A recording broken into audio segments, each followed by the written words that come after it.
Okay, so in this clip, we will be talking about adding your email preference center to an email in Pardot.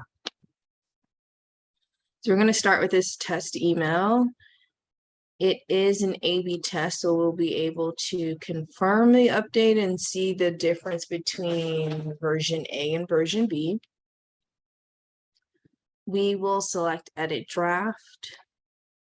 And then you'll determine within the email itself where do you like to add and include the preference center. There is a general link to add the default email preference center to any email. So you can use this syntax to include it, but we're going to talk specifically if we want to determine a unique URL, the unique email preference center for this email. So you'll select the area you'd like to add the text to. The text will be what the recipient sees and reads, and it will have a hyperlink to open up in a new tab or a new window the email preference center, where the recipient can either unsubscribe from your public email lists or subscribe to a public email list. So I think generally we think of email preference center as the ability to just unsubscribe, but there is also the option to subscribe to a list. So when we create our email preference pages, we may want to add a bit more color to the nature of the list so that a new person who's coming into the network can determine if there are other ways in other areas they'd like to receive communications from the organization. So when you select in the section you like to add the text to, in the content editor panel, you will add your text. Here I already copied and pasted. It technically has a link, but we'll just do net new, where you either select Control L or we'll select the link icon to connect this text to the email preference center page. So under link info tab, you will select the link type dropdown. By default, this will be blank.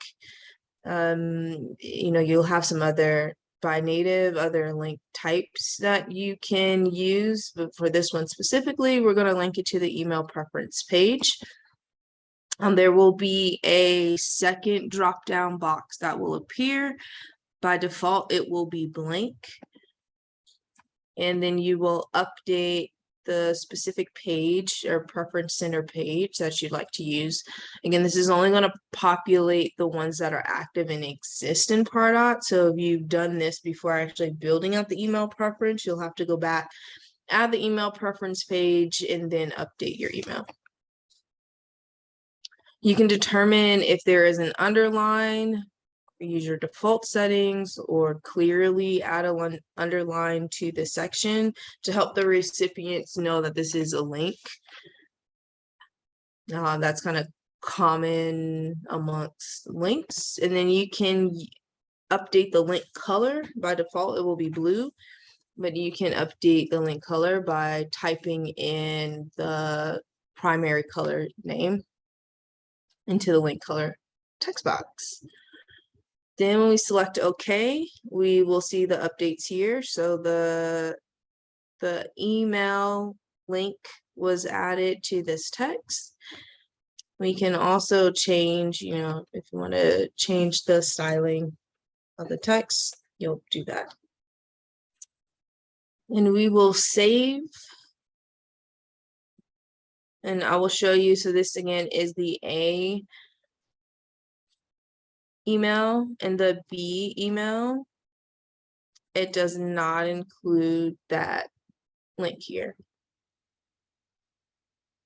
Right, so the next thing we'll always do, and we'll reiterate this, is we will test for proofreading and just to make sure are the links and call to actions are rendering as expected.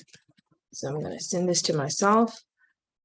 It will send 4 emails because this is A/B test. So it will send the HTML versions and it will also send the straight text versions. All right. So we will look at version B first. I'll make it smaller. So in B, we see that there is no custom email preference center link. We will then go into version A. In version A, we see the link for the user or the recipient to update their preference center. This is this custom impact preference center. And they can update the checkboxes. Unchecking the list means that the user, that recipient, has unsubscribed from the list. Checking the box means that they are subscribing to the list. And then they all will have the option to opt out of all email communications as well. Okay, and that is adding custom email preference centers to your email. Okay.